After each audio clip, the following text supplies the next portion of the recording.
नमस्कार, आप देख रहे हैं इंडिया न्यूज। मैं हूं आपके साथ में ऋतु तोमर। बुलेटिन की शुरुआत करेंगे। गुरुग्राम में सीएम मनोहर लाल से आरडब्ल्यूए के लोगों ने मुलाकात की और अपनी समस्याओं के बारे में सीएम को जानकारी दी। मुख्यमंत्री मनोहर लाल ने आरडब्ल्यूए के लोगों को आश्वासन देते हुए कहा कि सभी दिक्कतों को दूर किया जाएगा। बीजेपी प्रवक्ता जवाहर यादव ने कहा कि बैठक में भविष्य में सुरक्षित ग्रुप हाउसिंग सोसाइटी को लेकर चर्चा हुई। मुख्यमंत्री मनोहर लाल ने सभी को आश्वासन देते हुए कहा कि जल्द ही गुरुग्राम में रेरा के साथ मिलकर सेमिनार किया जाएगा।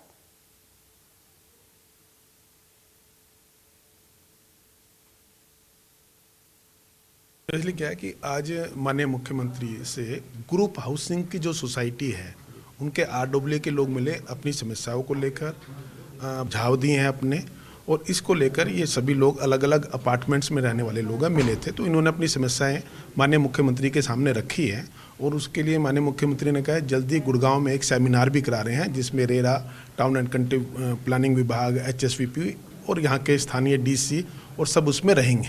हम लोग अब सारे प्रॉब्लम्स हैं बिल्डर कॉलोनियों में भी, जो प्लॉटेड कॉलोनीज़ में भी, जैसे सीवर का कनेक्शन नहीं है, रोड्स नहीं है, ये सारे डिस्कस किए। और HRRS एक्ट में भी जो चेंजेस चाहिए आरडब्ल्यूए के फंक्शनिंग के लिए, वो भी हमने बहुत अच्छा लगा। उन्होंने सारे बातें बहुत ध्यान से सुना। उन्होंने बोला कि 25-26 तारीख को जो है सेमिनार, उसमें हम सबको बुलाया जाएगा और उसमें हम हमारे सारे सजेशंस रख पाएंगे। तो बहुत ही वो उन्होंने सुना हमारी बात, हर चीज़, और सारे प्रॉब्लम डिटेल में उन्होंने डिस्कस किया।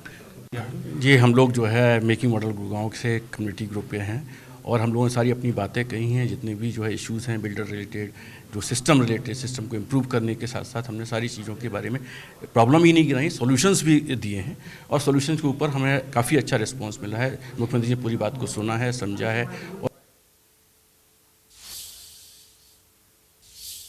तो वहीं सोनीपत से 4 खालिस्तानी आतंकियों के गिरफ्तार किए जाने के बाद प्रदेश के गृह मंत्री अनिल विज ने कहा कि पुलिस को बहुत बड़ी ये उपलब्धि है। सोनीपत पुलिस की अनिल विज ने तारीफ की है। हमारी पुलिस पूरी तरह से सतर्क है और ये बहुत बड़ी उपलब्धि है। पहले भी सोनीपत पुलिस ने पकड़े थे जो आतंकवादियों को मदद करते थे और ड्रग्स का काम करते थे जी, सोनीपत पुलिस ने पकड़े और अब भी सोनीपत पुलिस ने पकड़े। बहुत बड़ी उपलब्धि है और बहुत कुछ जो था इसके आगे और भी जो निकलेगी बातें हम निकालेंगे। तो 5 राज्यों के चुनाव को लेकर हरियाणा से भी लगातार बयानबाजी होती रहती है। कैबिनेट मंत्री अनिल विज और JP दलाल ने चुनावों में बीजेपी की जीत का दावा किया है। पांचों में भारतीय जनता पार्टी जीतेगी। भारतीय जनता पार्टी ने, प्रधानमंत्री नरेंद्र मोदी जी ने राजनीति की दिशा बदल दी है। पहले होते थे चुनाव भावनाओं को भड़काकर, नारे देकर, लोगों के जज्बातों से खेलकर, लेकिन अब चुनाव होता है खाली विकास के नाम पर और विकास किया है नरेंद्र मोदी ने। नरेंद्र मोदी ने विकास की राह दिखाई है। नरेंद्र मोदी ने हिंदुस्तान का सारे विश्व में एक नाम पैदा किया है। तो जनता इस बात को जानती है और आप देख लेना कि लोगों ने जो मर्जी भाषण दिए हों, जो मर्जी घोषणाएं की हों, लेकिन मतदान केंद्र के अंदर जाकर आदमी वोट कमल के फूल भारतीय जनता पार्टी को ही डालता है। लेकिन हर चुनाव के वक्त जो लोग भारतीय जनता पार्टी को नहीं पसंद करते, विरोधी पार्टियों के नेता हैं, वो इकट्ठे होकर के इस तरह के बयानबाजी इस बार ही नहीं हर चुनाव में देते हैं। लेकिन हमारी नीतियों की वजह से, हमारा मोदी जी का नेतृत्व की वजह से जो देश का मान सम्मान दुनिया के अंदर बढ़ा है, कोरोना के संकट का जिस तरह से उन्होंने मुकाबला किया है, अपने स्वदेशी वैक्सीन के द्वारा दुनिया की लगभग 1/6 आबादी को सुरक्षा दी है, 80 करोड़ लोगों को घर बैठे 100 साल से भोजन करवा रहे हैं और उत्तर प्रदेश के अंदर तो खासकर जो गुंडा राज होता था, बहन बेटियों को उससे मुक्ति दिलवाई है। मुझे पूरा भरोसा है कि हर जगह भारतवर्ष की जनता, इन प्रदेशों की जनता दोबारा से भाजपा की नीतियों को देखते हुए भारतीय जनता पार्टी को आशीर्वाद देगी।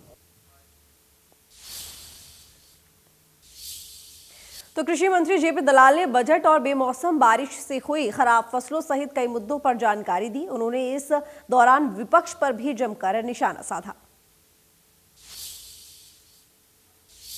उम्मीद है कि हमारे वित्त मंत्री जो मुख्यमंत्री जी भी हैं वो कृषि के लिए, सिंचाई के लिए, पशुपालन के लिए, बिजली के लिए, क्योंकि कृषि अकेले के साथ कृषि पर ये जो चीज़ें सब जुड़ी हुई है और जहाँ सिंचाई का बजट है वो भी कृषि के ही काम आता है, बिजली का बजट है उसका भी आधा हिस्सा कृषि के काम आता है। मेरी चर्चा भी मुख्यमंत्री जी से हुई है, बहुत अच्छा जो है बजट आएगा और किसानों के लिए हम ज़्यादा से ज़्यादा बजट दे करके सुविधाएं देंगे। वैसे भी हरियाणा प्रदेश जो है देश के अंदर सर्वाधिक फसल खरीदते हैं, एमएसपी पर सबसे ज़्यादा हम मुआवजा देते हैं, ड्रिप इरिगेशन पर सबसे ज़्यादा सब्सिडी देते हैं, सबसे ज़्यादा मंडियों का निर्माण हम कर रहे हैं और किसानों को तरह तरह की स्कीम दे करके फसल विविधीकरण के द्वारा या पशुपालन के द्वारा, मछली पालन के द्वारा या प्रोसेसिंग के काम करके जो हमारे बच्चों को रोज़गार मिले, तरह तरह की स्कीम हम ले करके हमारे जो ग्रामीण क्षेत्र के भाई हैं, बेटे हैं, उनको एक रास्ता दिखा रहे हैं। पिछली बार बेमौसमी बारिश की वजह से कपास की और बाजरा की, मूंग की फसल खराब हुई थी। उसका पैसा 2 दिन पहले हमारे मुख्यमंत्री जी ने लगभग 680 करोड़ रुपए डाल दिया है और ये वो किसान थे जिन्होंने बीमा नहीं करवा रखा था। जो बीमा वाले किसान हैं उनका 800-900 करोड़ के आसपास अगले महीने और आ जाएगा। और ये अभी भी कुछ जगह से मांग आती है कि पानी जल भराव से या किसी वजह से फसल खराब हुई है, तो ये एक प्रक्रिया है कि डिप्टी कमिश्नर उसकी रिपोर्ट भेजता है सरकार को कि यहाँ फसल खराब हुई है। फिर उसके बाद हम आदेश देते हैं कि इसकी स्पेशल गिरदावरी कराए और उसके बाद जो है मुआवजा क्लेम सरकार के पास जाता है और हम मुआवजा देते हैं। जिस तरह से पिछली बार का हमने क्लेम दिया है, इस बार को भी अगर जहाँ से डिप्टी कमिश्नर वो रिपोर्ट देंगे हमें, तो हम स्पेशल गिरदावरी का ऑर्डर दे करके किसानों की सहायता करेंगे। पुरानी सरकार के वक्त में जो भर्तियाँ हुई सारी हाई कोर्ट, सुप्रीम कोर्ट से तरह निरस्त हुई। हमारी सरकार की कोई भर्ती निरस्त नहीं हुई। घोटालों की बात में व्यक्तिगत आक्षेप नहीं लगाना चाहता, लेकिन पुरानी सरकार के जो नेता हैं ज़्यादातर कोर्ट कचहरी में जमानत पर हैं और हमारा कोई घोटाला है तो हम स्वागत करते हैं कि ये देश कानून से चलता है, न्यायालय में जाएं और जिसने गड़बड़ की है उसको एक्सपोज करें।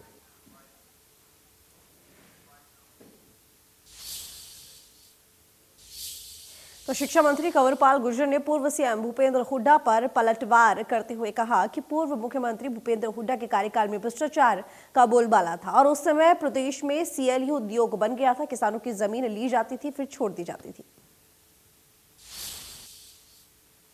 देखिए, कर्जा जो डिपेंड करता है उसको आप अमाउंट पे ना लेंगे, पहले कर्जा कितना था अब कर्जा कितना, जैसे जैसे आपका बजट बढ़ता जाएगा तो कर्जा भी बढ़ता जाएगा। अगर मैं आज 10 लाख रुपए का बिजनेस करता हूँ और मेरे पास कर्जा मान लीजिए 2 लाख का है और मेरा बिजनेस 10 लाख का है, और अगर कल मेरा बिजनेस 20 लाख का है और कर्जा मेरा 4 लाख का होता है, तो ये कर्जा बढ़िया नहीं है, क्योंकि मेरा काम भी तो बढ़िया ना। जब हुड्डा साहब की सरकार थी तब हरियाणा का बजट 60 या 62 हज़ार करोड़ था। अब पिछला बजट जो था वो 1,52,000 करोड़ का है। तो स्वाभाविक ही है कि आमदनी भी बढ़ रही। अगर आमदन बढ़ती हो, कर्जे से आमदन बढ़ती हो, जो व्यक्ति है चाहे प्रदेश है, तो दोनों को लाभ है। और अगर आमदन आपकी नहीं बढ़ती, कर्जा आप लेने लग रहे, फिर चाहे व्यक्ति है चाहे प्रदेश है, दोनों को नुकसान है।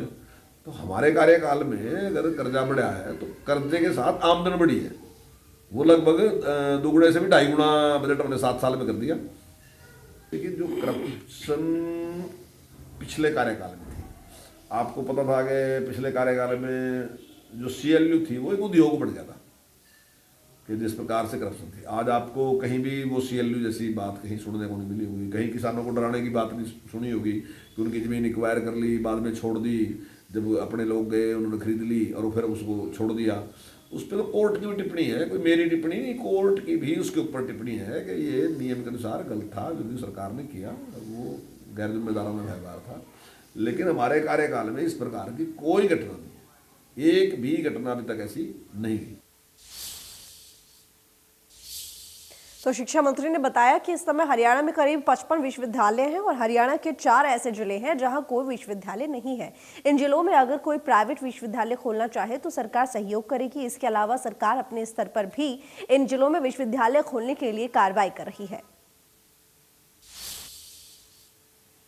देखिए, जहाँ पे यूनिवर्सिटी की जरूरत थी आज की तारीख में मैं समझता हूँ लगभग अगर हम सरकारी और प्राइवेट लगाएं तो लगभग 50 से ज़्यादा यूनिवर्सिटी हैं, शायद 55 के आसपास यूनिवर्सिटी हैं। 50 से ज़्यादा यूनिवर्सिटियाँ आज हरियाणा में काम कर रही हैं और हमारा प्रयास ये है कि हम चाहते हैं कि कुछ ज़िले ऐसे 4 ज़िले अभी तक ऐसे हैं जहाँ पे कोई यूनिवर्सिटी नहीं है।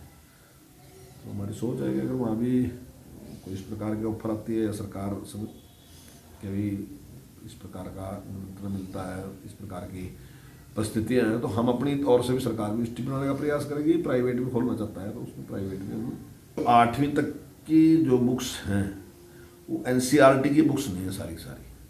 वहाँ काफ़ी बुक्स जो हैं अलग अलग स्कूलों में अलग अलग टाइप की पुस्तकें लगती हैं और इसलिए बच्चों का एक जो पेपर होगा तो वो जो है वो न्याय संगत नहीं है जैसा उनका कहना है। तो मैंने उनको आश्वासन दिया था कि हम इस पर पुनर्विचार करेंगे और 25 तारीख को माननीय मुख्यमंत्री जी की अध्यक्षता में एक बैठक रखी है और उसमें हमने जो हमारे बोर्ड के अधिकारी हैं वो भी, जो हमारे एजुकेशन के अधिकारी हैं वो भी और जो प्राइवेट स्कूल एसोसिएशन है उनके लोग हमने उसमें बुलाए और साथ ही हम कुछ अभिभावकों से भी उस पर ऑनलाइन चर्चा करेंगे। कोई बात करनी चाहेंगे तो वो उनके सुझाव भी मिलेंगे और जो बच्चों के हित में है वही फैसला मिलेंगे। नहीं, देखिए, जहाँ पे यूनिवर्सिटी की जरूरत थी। तो वहीं रोहतक में महर्षि दयानंद विश्वविद्यालय में all India inter university kabaddi प्रतियोगिता का आयोजन किया गया और इस मौके पर हरियाणा के कृषि मंत्री जेपी दलाल और सहकारिता राज्य मंत्री बीजेपी प्रदेश उपाध्यक्ष मनीष ग्रोवर ने शिरकत की। प्रतियोगिता में देश भर की यूनिवर्सिटी की कबड्डी टीमों ने हिस्सा लिया और ये प्रतियोगिता 22 फरवरी से 26 फरवरी तक चलेगी। कार्यक्रम में जेपी दलाल ने कहा कि हरियाणा की इस धरती ने जय सैनिकों, वैज्ञानिकों, इंजीनियरों के निर्माण की बात हो या खिलाड़ियों की हरियाणा क्षेत्र में भूमिका की बात हो, हरियाणा के खिलाड़ियों ने एशिया गेम्स में, कॉमनवेल्थ गेम या फिर ओलंपिक में देश का गौरव बढ़ाने का काम किया है। महर्षि दयानंद यूनिवर्सिटी के प्रांगण में inter zonal university kabaddi championship की शुरुआत हुई है। अलग अलग जोन से जो जीत के टीमें आई हैं वो अगले 6 दिन तक इस प्रतियोगिता में भाग लेंगी और यहाँ का इन सब खिलाड़ियों को बेस्ट सुविधाएं मिलेंगी, बेस्ट इंफ्रास्ट्रक्चर है और इस तरह से भाग लेकर के मुझे उम्मीद है कि इन्हीं बच्चों में से आगे निकल करके अंतर्राष्ट्रीय स्तर पर मेडल लेके आएंगे। तो वहीं चरखी दादरी में आयोजित हुई इनेलो की राष्ट्रीय कार्यकारिणी की मीटिंग विधायक अभय चौटाला की अध्यक्षता में कई एजेंडों पर मुहर लगाई गई। पार्टी द्वारा जहां बुजुर्गों की पेंशन काटने पर सरकार के विरोध में सड़कों पर उतरकर आंदोलन करने का निर्णय लिया गया, तो वहीं निजी क्षेत्र में नौकरियों में आरक्षण की सिंचाई को लेकर जिला स्तर पर सम्मेलन किए जाएंगे। हरियाणा में होने वाले निकाय चुनाव पार्टी अपने सिंबल पर लड़ेगी। अभय चौटाला ने दादरी में इनेलो की राष्ट्रीय कार्यकारिणी मीटिंग की अध्यक्षता की और पदाधिकारियों को पार्टी की आगामी रणनीति के बारे में दिशा निर्देश दिए। अभय चौटाला ने जेजेपी और प्रदेश सरकार पर कई बार करते हुए कहा कि जेजेपी के लोग प्रदेश को लूट रहे हैं, इसलिए ये लूट पार्टी है। जेजेपी को इनेलो से है डर, इनेलो का कैडर जेजेपी से में वापस लौट रहा है। जेजेपी के घटते जनाधार को देखते हुए इनके नेताओं को सपने में भी इनेलो दिखती है। हमने 2 प्रस्ताव रखे हैं। एक तो बुढ़ापा पेंशन जो ये सरकार काटना चाहती है, जो सत्ता में आने से पहले तो ललकारे मारते और कहते थे कि हम तो बुढ़ापा पेंशन जो ये सरकार काटना चाहती है, जो सत्ता में आने से पहले तो ललकारे मारते और कहते थे कि हम पेंशन बढ़ाएंगे और जिस पार्टी की वजह से आज ये सत्ता में है, जो 5100 की बात करते थे, उनके बयान भी इस किस्म के आते हैं कि जिनके पास ठीक ठाक इनकम है उनको तो वैसे ही पेंशन विड्रा कर देनी चाहिए। ये चौधरी देवीलाल की दिया हुआ एक सम्मान है बुजुर्ग को। हमने प्रस्ताव रखा है, हम किसी भी कीमत पे पेंशन को कटने नहीं देंगे। बुजुर्ग का सम्मान बुजुर्ग को मिलेगा। बेरोजगारी वाला मामला है, जो 75% की बात करते हैं, उसमें शर्त रखी हुई है 30,000 रुपये की। अगर कोई इंडस्ट्री वाला किसी को नौकरी देगा तो 30,000 से नीचे की जो नौकरी है उसमें लगाया जा सकता है हरियाणा का आदमी 75%। 1 रुपया फालतू दे करके बाहर का लगा देगा, फिर ये क्या करेंगे? तो कोई भी कानून बनाने से पहले उस पर विचार करना चाहिए कि इसका लाभ मिल सकता है कि नहीं मिल सकता है। इससे कोई लाभ नहीं मिलने वाला, ना नई इंडस्ट्री यहाँ लगने वाली, क्योंकि यहाँ कानून व्यवस्था नाम की चीज़ नहीं है। यहाँ सरकार। तो फरीदाबाद में अंतर्राष्ट्रीय सूरजकुंड हस्तशिल्प मेला आगामी 20 मार्च से लेकर 4 अप्रैल तक लगेगा और इसको लेकर मेला प्रशासन की तरफ से तैयारियां शुरू कर दी गई हैं। बता दें कि पिछले साल कोरोना के चलते सूरजकुंड मेला नहीं लगा था और हर बार सूरजकुंड मेला फरवरी महीने में लगता है, लेकिन इस बार भी ओमिक्रॉन वायरस को देखते हुए फरवरी में मेले को स्थगित कर दिया गया था। लेकिन अब आमजन के लिए खुशी की बात है कि सूरजकुंड मेला 20 मार्च से शुरू हो जाएगा और इस बार मेले का थीम स्टेट जम्मू कश्मीर रहेगा और पूरे मेले में जम्मू कश्मीर की छटा देखने को मिलेगी। इसको लेकर इंडिया न्यूज की टीम ने मेले के नोडल अधिकारी राजेश जून से खास बातचीत की है, जिसमें उन्होंने बताया कि कोरोना के नियमों को देखते हुए मेले का आयोजन किया जाएगा। हर व्यक्ति के मन में मेले में आने की जो भावना है वो पैदा हो जाती है, क्योंकि मेला बहुत आकर्षण का केंद्र होता है और सभी फरीदाबाद वासी लगभग ज़्यादातर लोग मेले का आनंद लेते हैं। अब की बार मेला लेट हो गया, स्थगित कर दिया गया था कोरोना की वजह से, लेकिन अब 20 मार्च से मेला दोबारा से लोगों के लिए लगने वाला है। इसको लेकर हमारे साथ राजेश जून जी बने हैं, नोडल अधिकारी भी रहते हैं मेले के। इनसे जान लेते हैं क्या कुछ तैयारियां इसको लेकर की गई हैं। देखिए, मेला क्योंकि पहले फरवरी में प्लान हुआ था और इस पे हमने काफ़ी तैयारियां पहले से ही रखी हुई हैं और करीब 80% तैयारियां हम अभी तक कर चुके हैं। अब माननीय मुख्यमंत्री हरियाणा सरकार ने इसे मंजूरी दी है और सभी हरियाणा से डिज़ास्टर मैनेजमेंट की जितनी भी कोविड पेंडेमिक रिलेटेड रिस्ट्रिक्शंस हैं उनको ख़त्म कर दिया गया है। तो मेले का आयोजन 20 मार्च से 4 अप्रैल तक होना तय हुआ है और उसके लिए अभी 1 माह का समय है और बाकी बची हुई जो करीब 20% तैयारियां हैं वो हम समय पर कर लेंगे और मेला अपने जैसे पहले सालों में भव्य मेला लगता था उसी तरह से इस बार भी मेले का आयोजन होगा। क्या थीम स्टेट रहने वाला है और पार्टनर कंट्री की बात करें तो देखिए, थीम स्टेट हमारा जम्मू एंड कश्मीर होगा, ये ऑलरेडी हम तय कर चुके हैं और उनके बिल्कुल कश्मीर की छटा देखने को मिलेगी और बहुत अच्छा पार्टिसिपेशन उनकी तरफ से हमें भरोसा मिला है कि वो करेंगे। उसके अलावा अभी पार्टनर नेशन के लिए गवर्नमेंट। तो प्रदेश में अवैध रूप से चल रहे गोरख धंधों पर सीएम फ्लाइंग छापेमार कार्रवाई करने में लगातार जुटी हुई है। सीएम फ्लाइंग रेड का ताजा मामला गुरुग्राम और सोनीपत जिले में सामने आया है। गुरुग्राम ने सीएम फ्लाइंग ने अवैध रूप से चलाए जा रहे अहाता और सोनीपत में हैफेड गोदाम में सरकारी गेहूं की बोरियों पर पानी छिड़काव करने का खुलासा किया है।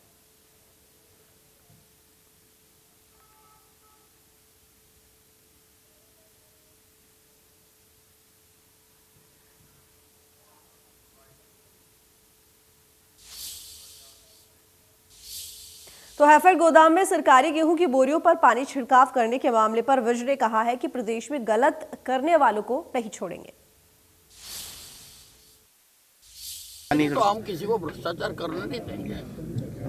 हम पूरी तरह से सभी विभागों में कार्रवाई कर रहे हैं। हालांकि मानते हैं कि 70 साल का बिगड़ा हुआ 7 साल में एकदम ठीक नहीं हो सकता जी, लेकिन हमने बहुत पाबंदियां लगाई हैं और बहुत सख्ती कर। तो फिलहाल इस बुलेटिन में इतना ही। देखते रहिए इंडिया न्यूज।